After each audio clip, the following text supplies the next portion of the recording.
যে যেমন কর্ম করে আসিয়া এই চরাচরে কর্ম অনুযায়ী ফল লয়, পাইয়া মনুষ্য জন্ম জীব যদি করে পশু কর্ম পশুজনই হইবে নিশ্চয়। আপনার কর্মের বোঝা কেউ বইবে না। আপনাদের দক্ষিণ 24 পরগনার একটা বিখ্যাত জায়গা আছে, জায়গাটার নাম হচ্ছে বারুইপুর।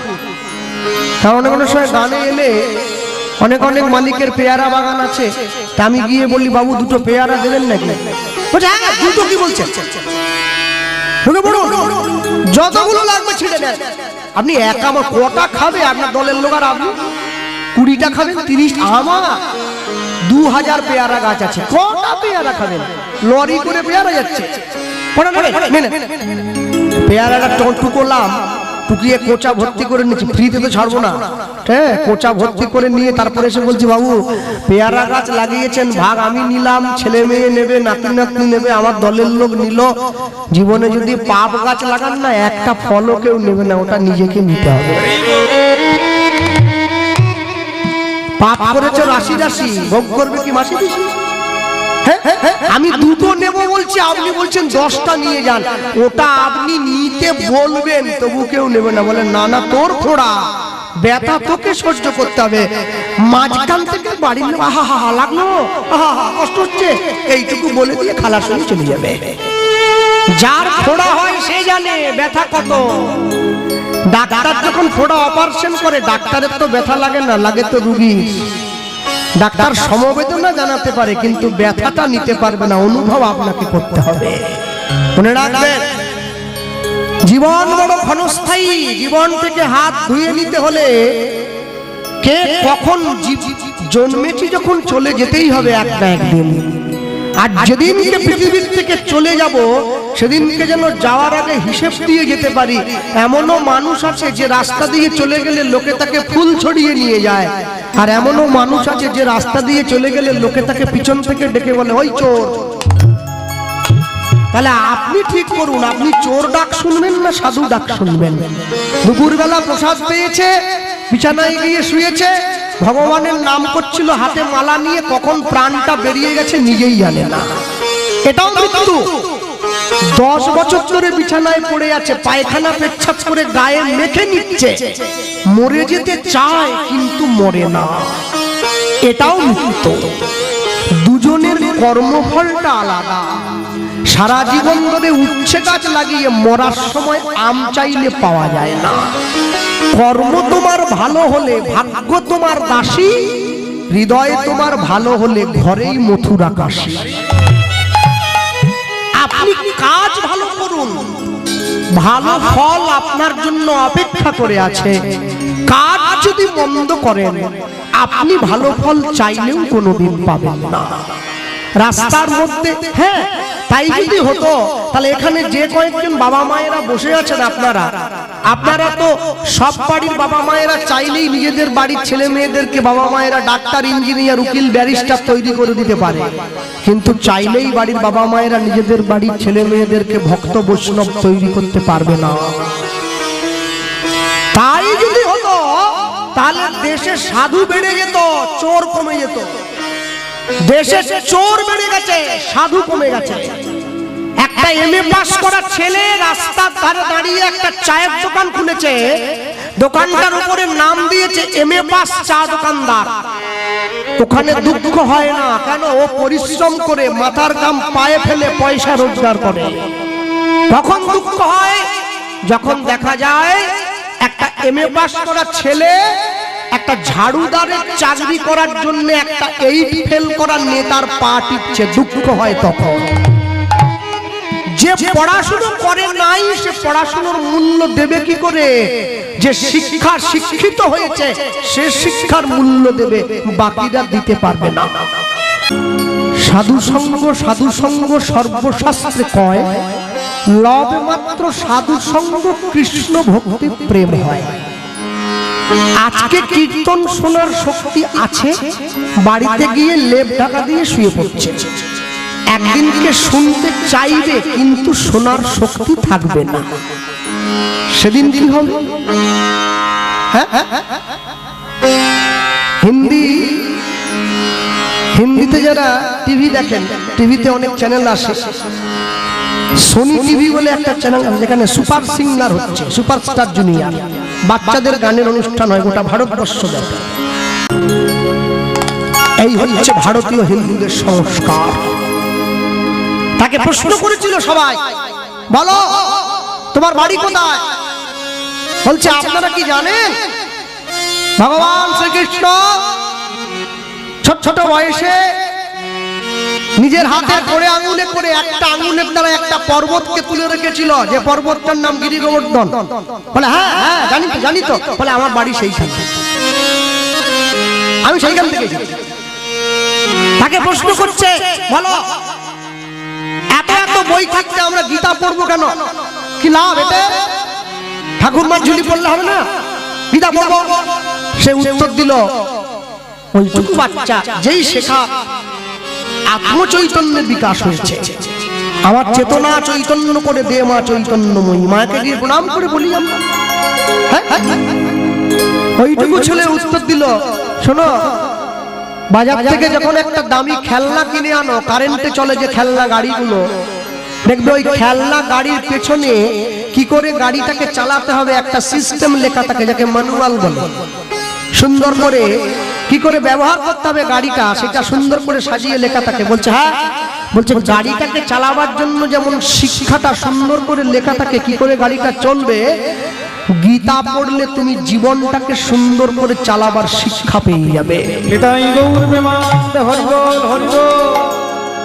ভালো লাগুক আর না লাগুক রোজ খাবেন তিতা, ইচ্ছা করুক আর না করুক রোজ পড়বেন গীতা। গীতা পড়ো হিন্দু ভাই, গীতার মতো জিনিস নাই, পড়ো পড়ে দেখো। কেন সবাই মিলে বলছে তুমি এইটুকু বয়স থেকে তিলক নিয়েছো, মাথায় শিখা রেখেছো, তুলসীর মালা গলায় দিয়েছো? সে সঙ্গে সঙ্গে বলছেন আমি একা নয়, তোমরাও পড়ো। কেন জানো? মৃত্যু অবশ্যম্ভাবী, কখন যে হাতছানি দিয়ে টেনে নিয়ে যাবে এটা আমি যেদিন থেকে জানতে পেরেছি সেদিন থেকেই মালা পরে তুলসীর মালা গলায় দেওয়া শুরু করে দিয়েছি। আমরা যখন পরনিন্দা পরচর্চা করি আমাদের তো ঘুম পায় না, আমরা কীর্তন শুনতে গেলে ঘুম পায় কেন? বুঝতে হবে ভগবানের নামের সঙ্গে আমাদের মনের মিল হয় নাই, তাই ঘুম পাচ্ছে। এরপরে রাস কীর্তন শুনবেন, তারপরে ঘরে ফিরবেন। কালকে একটা বিশেষ তিথি আজ থেকে শুরু হয়ে গেছে, চতুর্দশী পেয়ে গেছে, মহাশিবরাত্রি। কালকে অনেক মায়েরা দেবাদিদেব মহাদেবের মাথায় তারা জল ঢালে, দেবাদিদেব মহাদেবকে তুষ্ট করার জন্য তার মাথায় দুধ ঢালে, ডাব দেয়, মিশ্রি দেয়। হ্যাঁ, আবার কেউ কেউ মহাদেবের প্রসাদ বলে গাঁজাটাও খায়, রাস্তার ধারে বসে গাঁজা খাচ্ছে, বলে মহাদেবের প্রসাদ খাচ্ছে। বাবার প্রসাদ যদি গাঁজা হয়, বাবা তো বিষও খেয়েছিল, তুমি একটু খাও এক ঢোক। বলে না ওটা খাবো নি। কেন? বলে মরে যাবো যে। ও গাঁজাটা খাবে, বিষটা খাবে। মনে রাখবে মহাদেবকে বলা হয় মৃত্যুঞ্জয়, যিনি মৃত্যুকে জয় করে নিয়েছেন নিজের সাধনার দ্বারা। যত যত দেবতা আছে, দেবী আছে, সবাই অমৃত খেয়ে অমর, মহাদেব হচ্ছে বিষ খেয়ে অমর, কণ্ঠকে ধরে রেখেছিল বিষে, তাই তার নাম হয়েছে নীলকণ্ঠ। শিবলিঙ্গ মানে কোন কারো পুরুষাঙ্গ নয়, লিঙ্গ মানে প্রতীক বা চিহ্ন, শক্তির প্রতীক। জগতে যত শিবের মন্ত্র দেখছেন আপনারা, যত মন্ত্র শিবের পুজোতে পাঠ করা হয়, ওম নমঃ শিবায় শান্তায় কারণত্রয় ভেদবে নিবেদয়ামি চাচমানং তঙ্গতি পরমেশ্বর, এইরূপ যত মন্ত্র আপনারা দেখছেন দেবাদিদেব মহাদেবের, এই সমস্ত মন্ত্রের রচয়িতা হচ্ছে রাবণ। রাবণ হচ্ছে দেবাদিদেব মহাদেবের একনিষ্ঠ ভক্ত ছিল, তাই মন্ত্র তার লেখা। কত বড় পণ্ডিত রাবণকে! শুধু রাক্ষস নয়, অনেক বড় পণ্ডিত, যে মহাদেবের স্তোত্রগুলো বর্ণনা করেছেন। টিভিতে, মোবাইলে, খবরের কাগজ খুললে আজ বিগত 1 মাস ধরে একটা জিনিসই চোখে পড়ছে, শুধু সন্দেশখালি। যেখানে সন্দেশ নাই, মানুষের জীবন গেছে খালি খালি, শুধু সন্দেশখালি। মনে রাখবেন, এখনো কি আপনারা চুপ করে বসে থাকবেন? হিন্দুরা যারা আছেন, এখনো যদি আপনারা হাতে হাত দিয়ে ঐক্যবদ্ধ না হন, ব্রাহ্মণ, ক্ষত্রিয়, বৈশ্য, শূদ্র, হাড়ি, মুচি, মেথর, তেলি, কামার, ডোম যারা আছেন, এখনো যদি হিন্দু এক না হয়, আজ থেকে 50 বছর বা 20 বছর যদি পিছিয়ে চলে আসেন, এগিয়ে যান সামনের দিকে, 20 বছর যদি সামনে এগিয়ে যান, এই জায়গাটাও সন্দেশখালী হয়ে যেতে বেশি সময় লাগবে না। এক হবে যে গ্রামে 20টা মুসলমান বাড়ি থাকে একটা মসজিদ তৈরি হয়ে যায়, যে গ্রামে 500 হিন্দু বাড়ি থাকে একটা মন্দির তৈরি হয় না। কেন হিন্দুদের অবক্ষয় হবে? একটা মুসলমান বাড়ির ছেলেকে কেউ একটা বকা দিলে গোটা মুসলিম পাড়া চলে আসে, আমাদের ছেলেকে বকলে কেন? এক ঐক্যবদ্ধতা তাদের মধ্যে আছে। একটা হিন্দু রাস্তায় পা ভেঙে পড়ে থাকলে বাকিরা পাশ কাটিয়ে চলে যায়, ওকে বাঁচাবার জন্য কেউ ছুটে যায় না। এত সুন্দর মন্দির তৈরি করেছেন গ্রামের মানুষ, সকলে মিলে চাঁদা তুলে মন্দিরের উপর একটা মাইক আর মেশিন লাগাবেন। প্রত্যেক দিন ভোর 5টায় ইসলাম ভাইরা নামাজ পড়ে, আপনারা গ্রামের মানুষ ভোর 4টে থেকে মন্দিরে হরিনাম বাজাবেন। ভগবানের নাম শুনে গ্রামের মানুষের ঘুম ভাঙবে। নিতাই গৌর অনন্ত অনন্ত কোটি বিশ্ব ব্রহ্মাণ্ডের যত নিষ্ঠাবান বৈষ্ণব, নিষ্ঠাবান ব্রাহ্মণ, নিষ্ঠাবান ভক্তমণ্ডলী, ভক্তিমতী মায়েদের শ্রীচরণে শতকোটি দণ্ডবত প্রণাম। মানুষকে সম্মান দিলে সেই সম্মান ঈশ্বরে মেলে, সর্বশাস্ত্রে তাহার প্রমাণ পাই। দুয়ারে সরকার নয়, দুয়ারে ভগবান। 500 বছর আগে আমাদের জন্য নাম গাইলেন স্বয়ং ভগবান। তাহলে পুরো দক্ষিণ পাড়া গ্রামবাসীর নামে যদি হরিনামের ঘট বসে, তাহলে পুরো দক্ষিণ পাড়ার ভক্ত, সবাই ভক্ত নয়, পুরো দক্ষিণ পাড়ার মানুষ তারা হরিনামের কৃপা পেতে হলে তাদেরকে কি করতে হবে? সবার আগে তাদের প্রথম কর্তব্য হলো যে কদিন গ্রামে হরিনাম হবে সে কদিন গ্রামের মানুষকে সম্পূর্ণ নিরামিষ সেবা করতে হবে। সেটা 2 দিন হোক চাই 1 দিন হোক। এখন বলছে বাবা আমাদের গ্রামে নিরামিষই খাই, আমরা তো আমিষ খাইনি। তাহলে আপনি আমিষ খাননি, আপনি আমিষ তুললেন না বাড়িতে, গ্রামে মহাপ্রভুর ঘট বসেছে, কালকে নগর কীর্তন হবে, ভগবানের পা ধোয়াবেন, প্রতি ঘরে ঘরে কীর্তন নিয়ে খোল করতাল শিখল করতালের ধ্বনি নিয়ে যাবেন। তাহলে আপনি আমিষ খাননি, কিন্তু আপনি মেলায় এসেছেন কীর্তন শুনতে, আর আপনার মেয়ে আপনাকে বায়না করলো, আপনি চট করে ডিম ভাজাটা কিনে দিলেন, আপনার মেয়ে ডিম ভাজাটাও খাচ্ছে, কীর্তনটাও শুনছে। খুব সযতনে হয় আত্মার উন্নতি, একটু ভুলে হবে তার অবনতি। মন তৈরি করতে পারলে মন্দির তৈরি হয়ে যায়, সেটা আপনা আপনি হয়। আগে মন তৈরি করতে হবে, মনকে বাঁধো রাগেরও বাঁধনে, তবে তো ভজন হবে। মনকে যেদিন বাঁধতে পারবে বাজি মাত হয়ে যাবে। ভগবানের কৃপা পাওয়া, ঈশ্বরের অনুকম্পা লাভ করা এত চারটিখানির কথা নয়, তাহলে সবাই করে নিত। যুধিষ্ঠির মহারাজ ভগবান কৃষ্ণকে এই একই প্রশ্ন করেছিল যে প্রভু, মানুষ ঈশ্বরের কৃপা থেকে বঞ্চিত কেন? ভগবান উত্তর দিলেন, দেখবে একটা ছাগলের দোকানে, একটা মুরগির দোকানে যখন একটা ছাগলকে হত্যা করা হয়, একটা প্রাণীকে হত্যা করা হয়, আর একটা ছাগল নিশ্চিন্তে ওর পাশে দাঁড়িয়ে কি সুন্দর করে কাঁঠাল পাতা চেবোয়। একটা ছাগলকে মেরে ফেলা হচ্ছে, ওর পাশে দাঁড়িয়ে আরেকটা ছাগল কাঁঠাল পাতা চেবাচ্ছে। ও ভুলে গিয়েছে ওর মাংসটা বিক্রি হয়ে গেলে একটু পরে আমাকেও কাটা হবে। আমরা মানুষ যারা, একটা মানুষ মরে যায় 4 জনে কাঁধে করে শ্মশানে নিয়ে যায়। শ্মশানে যখন নিয়ে যাই, আমি কিন্তু শ্মশানে তার দেহটা পুড়িয়ে দিয়ে এসে আমার মনে রাখা উচিত ছিল আমাকেও মরতে হবে, আমি ভুলে যাই। জন্মদিন ঘটা করে পালন করা হয়, জন্মদিন ঘটা করে পালন করে আনন্দ করছেন কেন? দুঃখ করুন। জীবন থেকে একটা বছর চলে গেল, আমি মৃত্যুর দিকে 1 পা এগিয়ে গেলাম। যতগুলো করে জন্মদিন পার হয়ে যাবে আমি তত পা মৃত্যুর দিকে এগিয়ে চলে যাব। এই যে চৈতন্য মহাপ্রভুকে দেখছেন আপনারা, যে মহাপ্রভু হাত তুলে দাঁড়িয়েছে আমাদের মাঝে, দেখুন খালি গায়ে গায়ে কোনো জামা নেই, কোনো পোশাক পরেন নাই, খালি গা, ধুতি একটা পরেছেন, একটা উত্তরীয় নিয়েছেন। হ্যাঁ, এই যে হাত তুলে দাঁড়িয়ে আছে চৈতন্য মহাপ্রভু, যত জায়গায় ছবি দেখবেন সব জায়গায় একই ছবি। আচ্ছা, মাঝখানে দেবেন না, দুদিকে দেন। নিতাই গৌর প্রেমানন্দ, হরিবোল হরিবোল হরিবোল। কই চৈতন্য মহাপ্রভু তো সুভাষচন্দ্র বসুর মতো হাত বাড়িয়ে বলেননি, give me blood I shall give you freedom, তোমরা আমাকে রক্ত দাও আমি তোমাদের স্বাধীনতা দেবো। সুকান্ত ভট্টাচার্যের মতো গালে হাত দেননি, বিবেকানন্দের মতো পাগড়ি পরেন নাই। তাহলে যে চৈতন্য মহাপ্রভু মানুষের দরজায় এত কষ্ট করে হরিনাম বিতরণ করলেন, সেই চৈতন্য মহাপ্রভু হাত তুলে দাঁড়িয়ে রয়েছেন মানুষের সামনে। কেউ তো বলতেই পারতো না, না চৈতন্য মহাপ্রভু পাগড়ি পরেছিল, পাঞ্জাবি পরেছিল, জামা পরেছিল, জুতো পরেছিল, জিন্সের প্যান্ট।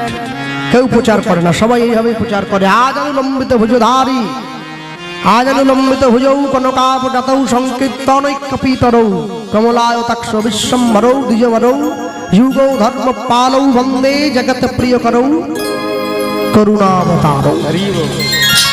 সেই চৈতন্য মহাপ্রভুকে যে মানুষটা আমাদের মাঝে চিনিয়ে দিয়েছেন, পরিচয় করিয়ে দিলেন, আমরা সেই মানুষটার কথা শুনবো। লীলা মাধুর্য শুরু থেকেই গাইব, বলতে গিয়ে বলবো যে যার জন্য চৈতন্য মহাপ্রভুকে আমরা পেলাম, তিনি আমাদের এপার বাংলার ভক্ত নয়, তিনি ওপার বাংলার ভক্ত। কারো যদি বাড়িতে টিভিতে ছবি না আসে, তাকে টিভির মিস্ত্রির কাছে যেতে হবে। কলের মিস্ত্রির কাছে গেলে টিভিতে ছবি আসবে না। যদি বাড়িতে মুদিখানার জিনিস শেষ হয়ে যায়, তাকে মুদিখানার দোকানে যেতে হয়। সবজির দোকানে গেলে মুদিখানার জিনিস পাওয়া যায় না। ভগবানের সঙ্গে সাক্ষাৎ করতে গেলে ভক্তের কাছে যেতে হয়, অভক্তের কাছে গেলে কোনোদিন ভগবানকে পাওয়া যায় না। এতক্ষণ পর্যন্ত রাস্তায় দাঁড়িয়ে যাদেরকে প্রশ্ন করছে, এরা কেউ ভগবানকে ভালোবাসে না। এ বলছে জানি না, ও বলছে চিনি না, ও বলছে নাম শুনিনি, ও বলছে কে গৌরাঙ্গ, কোথায় বাড়ি। এই পথ চলতে চলতে একজনের সঙ্গে দেখা হয়েছে, তাকে গিয়ে যখন প্রশ্ন করছে আমায় বলতে পারেন কোথায় গেলে গৌর পাবো, সে আবার একটু একটু করে গৌরকে ভালোবাসতো। যখনই তাকে কথাটা বলেছে, বলা মাত্র সঙ্গে সঙ্গে সেই মানুষটা ছোট ছেলেটাকে বলছে, খোকা তুমি গৌর নিয়ে কি করবে? বলে তোমায় সেটা বলবো না, তুমি কি গৌরের ঠিকানাটা জানো? তাহলে আমায় দাও। বলে দেখো আমি তোমায় এইটুকু বলতে পারি, এই যে মাটির রাস্তাটা দেখছো, ওই মাটির পথ দিয়ে সোজা চলে গেলে নবদ্বীপ বলে একটা গ্রাম পড়বে, সেই গ্রামেই গৌর জন্ম নিয়েছে। কি করে বুঝবো ওই গ্রামটার নাম নবদ্বীপ? ওহ, বড্ড প্রশ্ন করে। যে গ্রামের পাশে গঙ্গা আছে সেই গ্রামটার নাম নবদ্বীপ। কি বলছেন? দামোদরের পাশে তো গঙ্গা আছে, নবদ্বীপ নাকি? বলে না, সেটা নয়। তাহলে কি করে বুঝবো? বলে যে গ্রামের মানুষ সদা সর্বদা মুখে গৌরের নাম গায়, সেই গ্রামটার নাম নবদ্বীপ। আচ্ছা, আর কিছু চেনার উপায় আছে কি? বলে আছে তো।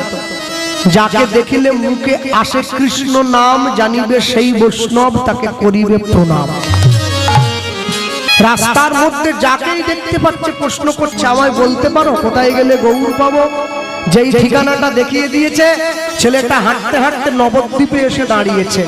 নবদ্বীপের মাটিতে পতিত পাবনী মা গঙ্গাকে প্রণাম করছে। মা, তুমি তো পতিত পাবনী, আর আমি যার খোঁজে এলাম সে হচ্ছে পতিত পাবন। তুমি আশীর্বাদ করো যেন আমি পতিত পাবনের ঠিকানাটা পেয়ে যেতে পারি। ঠিক এমন সময় সকাল বেলায় নবদ্বীপের ভক্ত বৈষ্ণব তারা গঙ্গাতে স্নান করতে আসছে।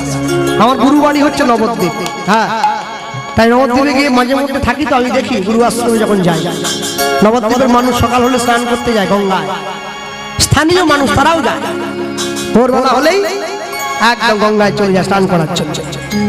নবদ্বীপে স্নান করতে আসতে ছেলেটা মনে মনে ভাবছে, কাকে ধরলে কোথায় গেলে গৌর আছে ঠিকানাটা পাবো? যাকে তাকে ধরলে হবে না, একটা এজেন্ট ধরতে হবে তো। যাকে তাকে ধরলে এলআইসি পাওয়া যায় নাকি? এলআইসি এজেন্ট ধরতে হয়। সবাই এলআইসি করতে পারবে না। কি করে? যে লোকটা আপনাকে বগলে ব্যাগ খাতাপত্র নিয়ে এসে বোঝাবে আপনি বেঁচে থাকার থেকে মরে গেলে আপনার পরিবার 20 লাখ টাকা পাবে, জানবেন ওইটা এলআইসির লোক। আমি যদি মরে যাবো টাকা দিয়ে কি হবে? বলে আপনার বউ ছেলে মেয়ে বড় লোক হবে। হায় সর্বনাশ, যে টাকা আমি ভোগ করতে পারবো না, বউ ছেলে মেয়ে বড় লোক হচ্ছে, তা করো না। তাহলে ভাববো তো কেউ তো বড় লোক হয়েছে। গৌড়ের কিছু এজেন্ট আছে, কি করে বুঝবেন? তাদের কপালে তিলক আছে, গলায় মালা আছে, মস্তক মুন্ডন, মাথায় শিখা, ডোর কৌপিন বহির্বাস পরা, স্নান করতে আসছে গঙ্গায়। ছেলেটা মনে মনে ভাবছে ওই যে বাবাজি এই পথে আসছে, ওই বাবাজির পায়ে গিয়ে জড়িয়ে ধরবো। কোথায় আছে গৌর, বাবাজি বলতে পারবে, অন্য কেউ বলতে পারবে না। দেখি তো কানটা বাড়াই, কানটা বাড়িয়ে দিয়েছে, শুনছে বাবাজি বলতে বলতে এই পথেই আসছে। কি গৌরে নরে সেই সোনার নদিয়ায় উলুধ্বনি এখনো দাওনি,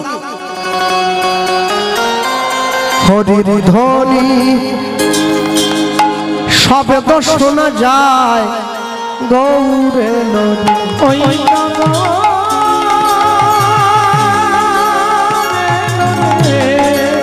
আস্তে আস্তে একটু হাত তোলা যাবে, একটু তালি দেওয়া যায়, সবাই মিলে দাও, জোরে জোরে দাও, কোনো ক্ষতি নেই।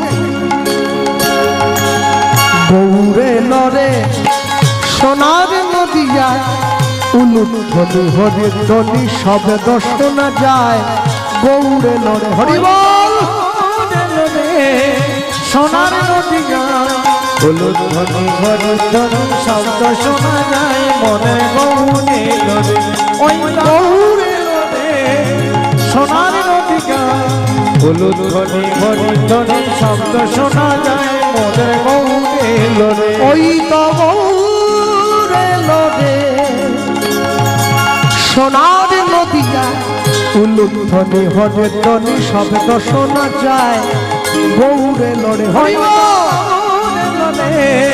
সোনার নদিয়া উলুধ্বনি হরির ধ্বনি শব্দ শোনা যায় মোদের গৌরে নরে। ওই তো গৌরে নরে সোনার নদিয়া উলুধ্বনি হরির ধ্বনি শব্দ শোনা যায় মোদের গৌরে নরে। গৌরে নরে সঙ্গে নিতাই এলো রে, গৌরে নরে সঙ্গে নিতাই এলো রে। ওই তো গৌর। মায়ের হাত নামিয়ে নিচে কেন? ডবল হয়ে গেছে, ডবল হয়ে গেছে। লক্ষ্মীর ভান্ডার, লক্ষ্মীর ভান্ডার তুলে থাকো, পয়সা পাবেনি না হলে সাবধান।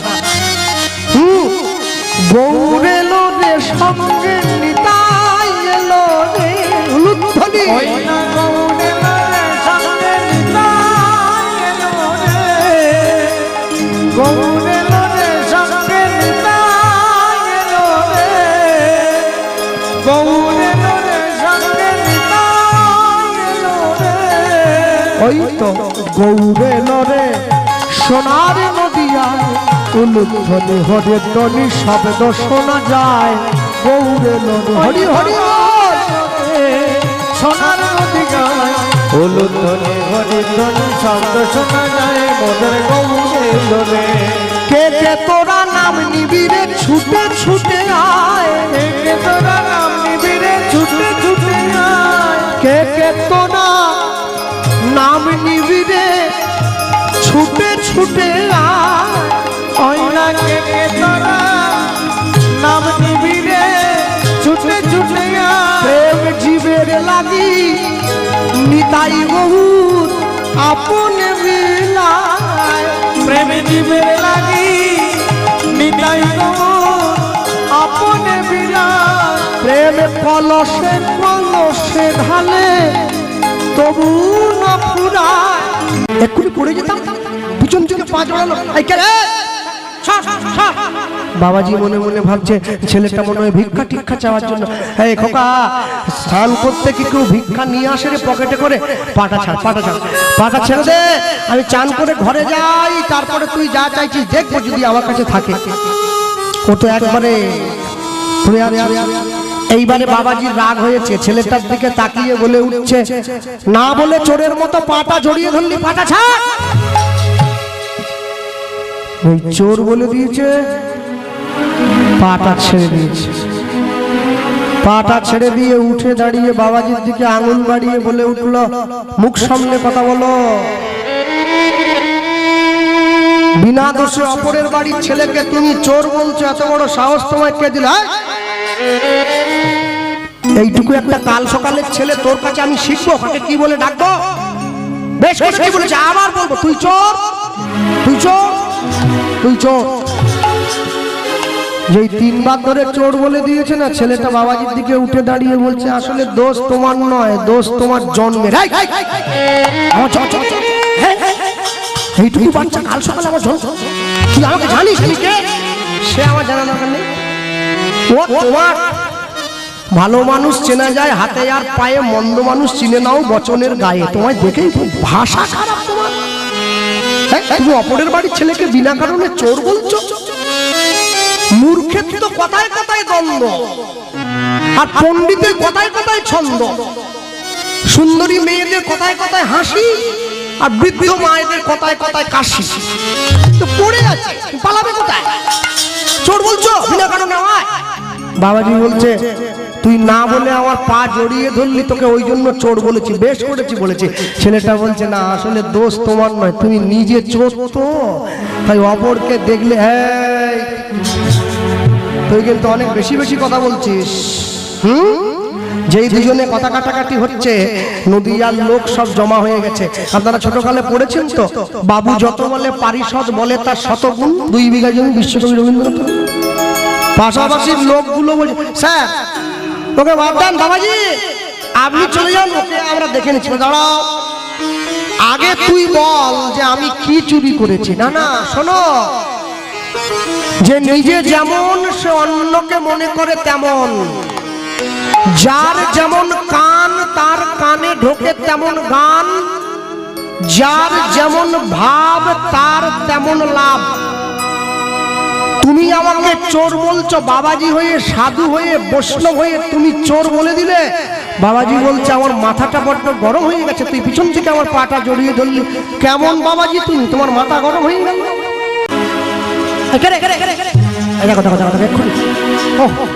দুম করে পায়ে পায়ে এক্ষুনি পড়ে যেতাম, পিছন থেকে পা জড়ালো। বাবাজি মনে মনে ভাবছে, ছেলেটা মনে হয় ভিক্ষা টিক্ষা চাওয়ার জন্য। এই খোকা, স্নান করতে কি কেউ ভিক্ষা নিয়ে আসে রে পকেটে করে? পাটা ছাড়, পাটা ছাড়, পাটা ছেড়ে দে, আমি চান করে ঘরে যাই, তারপরে তুই যা চাইছিস দেখবো যদি আমার কাছে থাকে। ও তো একবারে এইবারে বাবাজির রাগ হয়েছে, ছেলেটার দিকে তাকিয়ে বলে উঠছে, না বলে চোরের মতো পাটা জড়িয়ে ধরলি, পাটা ছাড়। ওই চোর বলে দিয়েছে, পাটা ছেড়ে দিয়েছে। পাটা ছেড়ে দিয়ে উঠে দাঁড়িয়ে বাবাজির দিকে আঙুল বাড়িয়ে বলে উঠলো, মুখ সামনে কথা বলো। বিনা দোষে অপরের বাড়ির ছেলেকে তুমি চোর বলছো, এত বড় সাহস তোমায় কে দিল? এইটুকু একটা কাল সকালের ছেলে, তোর কাছে আমি শিখবো, কাকে কি বলে ডাকবো? বেশ করে কি বলেছে, আবার বলবো, তুই চোর, তুই চোর, তুই চোর। যেই তিনবার ধরে চোর বলে দিয়েছে না, ছেলেটা বাবাজির দিকে উঠে দাঁড়িয়ে বলছে, আসলে দোষ তোমার নয়, দোষ তোমার জন্মের। এইটুকু বাচ্চা কাল সকালে আমার জন্ম, তুই আমাকে জানিস আমি কে? সে আমার জানা দরকার নেই। ও তোমার ভালো মানুষ চেনা যায় হাতে আর পায়ে, মন্দ মানুষ চিনে নাও বচনের গায়ে। তোমায় দেখেই ভাষা খারাপ তোমার। তুমি অপরের বাড়ির ছেলেকে বিনা কারণে চোর বলছো? মূর্খের তো কথায় কথায় দ্বন্দ্ব, আর পণ্ডিতের কথায় কথায় ছন্দ। সুন্দরী মেয়েদের কথায় কথায় হাসি, আর বৃদ্ধ মায়েদের কথায় কথায় কাশি। তো পড়ে আছে, পালাবে কোথায়? চোর বলছো বিনা কারণে আমায়? বাবাজি বলছে, তুই না বলে আমার পা জড়িয়ে ধরলি, তোকে ওই জন্য চোর বলেছি। বেশ করেছি বলেছি। ছেলেটা বলছে, না আসলে দোষ তোমার নয়, তুমি নিজে চোর তো, তাই অপরকে দেখলে তুই কিন্তু অনেক বেশি বেশি কথা বলছিস। যেই দুজনে কথা কাটাকাটি হচ্ছে, নদীয়ার লোক সব জমা হয়ে গেছে। আপনারা ছোটকালে পড়েছেন তো, বাবু যত বলে পারিষদ বলে তার শতগুণ। 2 বিঘা জমি বিশ্বকবি রবীন্দ্রনাথ। পাশাপাশি লোকগুলো বলছে, স্যার ওকে বাদ দেন বাবাজি, আপনি চলে যান, ওকে আমরা দেখে নিচ্ছি। দাঁড়াও, আগে তুই বল যে আমি কি চুরি করেছি। না না, শোনো, যে নিজে যেমন সে অন্যকে মনে করে তেমন, যার যেমন কান তার কানে ঢোকে তেমন গান, যার যেমন ভাব তার তেমন লাভ। তুমি আমাকে চোর বলছো, বাবাজি হয়ে সাধু হয়ে বৈষ্ণব হয়ে তুমি চোর বলে দিলে। বাবাজি বলছে আমার মাথাটা বড্ড গরম হয়ে গেছে, তুই পিছন থেকে আমার পাটা জড়িয়ে ধরলি। কেমন বাবাজি তুমি, তোমার মাথা গরম হয়ে গেল? হ্যাঁ, বাবাজি বলছে অত কথায় কাজ নেই, তুই আগে আমাকে বল তুই কি দেখে আমাকে চোর বললি। বলে দেখো যদি এত লোকের সামনে তোমার সত্যিটা বলে দেই না, তোমার মান সম্মান চলে যাবে। আরে বল তুই আমার ব্যাপারে কি জানিস আমি শুনবো না? যেই বলেছে সঙ্গে সঙ্গে ছেলেটা বলছে কানটা নিয়ে এসো, কানে কানে বলি সকলকে। না না না তুই জোরে বল, জোরে বল, জোরে বল। বলবো শোনো বাবাজি, বলছিলাম কি দাপর যুগে ভগবান কৃষ্ণের গরু চুরি করেছিলে বলে ভগবান তোমায় কলি যুগে নেড়া করে ছেড়ে দিয়েছে, আমি সব জানি।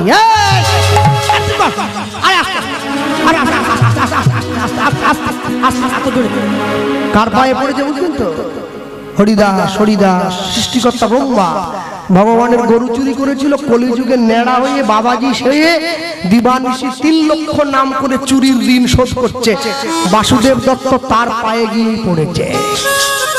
কি আরেকটু বলবো না? না বাবা ক্ষমা করো, আর বলতে হবে নি। এসো কাছে এসো, বলো কি চাই বলো। কি চকলেট দেবো, বিস্কুট না বিস্কুট কি চাই তোমার? বলে না ওসব কিছু দিতে হবে না, একটা জিনিস চাই। কি তোমার নাম কি? হরিদাস ঠাকুর প্রশ্ন করছে। আমার নাম বাসুদেব দত্ত, বাড়ি কোথায়? বাংলাদেশ কাঞ্চনপল্লীতে। তা ওই পল্লী থেকে এই পল্লীতে কি মনে পড়ে বাবা? ওইটা নেওয়ার জন্য তোমার কাছে এসেছি, তুমি সেই লোক যে আমাকে ওইটা পাইয়ে দিতে পারো। কি আস্তে গোবিন্দের গো, রাধার রা, পাশাপাশি বসি হবে গোড়া। যদি গোড়া পেতে চাও তাহলে গোড়া ধরো। গোড়া মানে গাছের গোড়া কথা বলছি। গোড়া ধরে নিয়েছে তো ঠিক জায়গা মতো ধরেছে। হ্যাঁ হরিদাস ঠাকুরকে বলছে কি চাই বাবাজি? চকলেট বিস্কুট টিস্কুট চাই না, তবে কি চাই জানো? হ্যাঁ দাদু যখন চাকরি করতো, স্কুল থেকে চাকরি থেকে অবসর নিয়েছে, চকলেটের কৌটো নিয়ে বসেছে। বড় নাতি এসে বলছে আমার নীল চকলেটটা চাই, মেজো নাতি বলে আমার লাল চকলেটটা চাই। একদম ছোট নাতি ছুটে এসে বলে আমার কোনো চকলেট নাহি চাই, আমি মানুষ হতে চাই।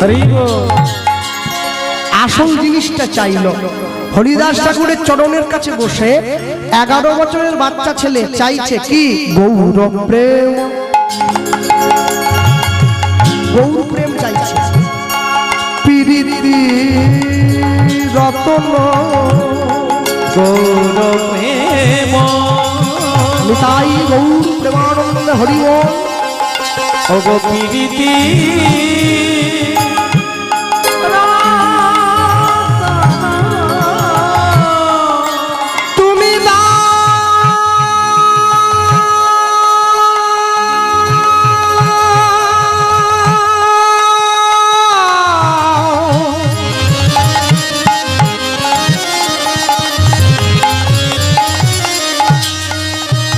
দাও দাও আমায় গৌর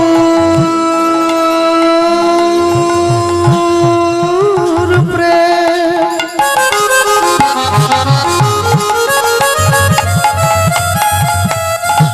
গৌর প্রেম আমায় গৌর প্রেম দাও। গৌর প্রেম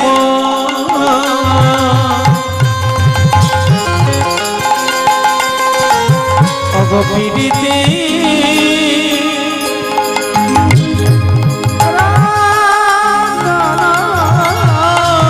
শোনো করমরে তুমি, করমরে তুমি, করমরে তুমি দান অয়না গৌর প্রেম প্রীতি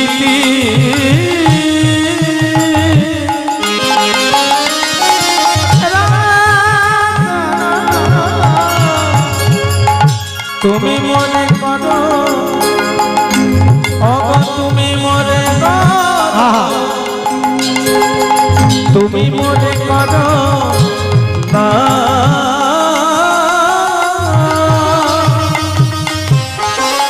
যদি না দেই কি করবি? বাসনা পুরাও আমার আশা মিটাও, রাখো গো বৈষ্ণবের সম্মান। বলি বাসনা পুরা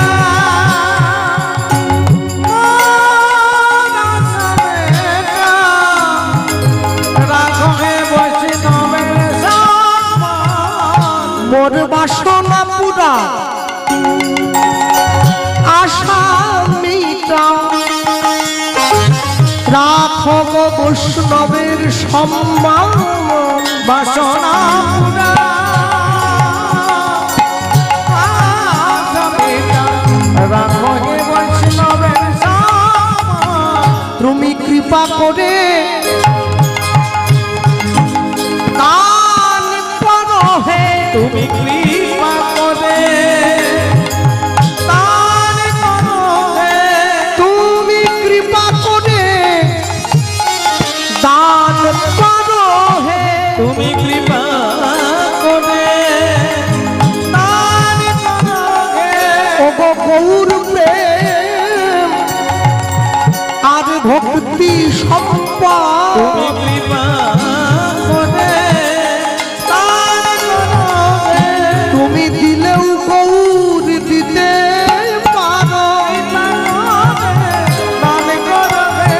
ওগো বৈষ্ণব যদি আমায় করুণা করো, কৃপা করে দান করো হে। আমি গৌর চরণ লাভের তরে তাই আসলাম। কৃপা করে দান করো হে। বলি দিলেও গৌর দিতে পারো। কৃপা করে দান করো হে। বলি বৈষ্ণব যদি করুণা করো, কৃপা করে দান করো হে। বলি গৌর তোমার হৃদয়ের সম্পদ বিদায় গৌর হরিব। কৃপা করে দান করো হে। কৃপা করে দান করো হে।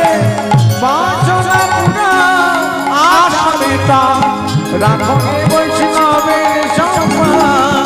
বাসনা পুরা আশা মিটাও, রাখো হে বৈষ্ণবের সম্মান। ভক্তমন্ডলী মায়েরা, হরিদাস ঠাকুর ছোট্ট ছেলেটাকে বলে উঠছে, খোকা যা, আজ পর্যন্ত যা আমার কাছে কেউ চাইনি, তুই আমার কাছে চাইলি। ছুটে গিয়ে একটু গঙ্গার জলে ডুব দিয়ে আয়।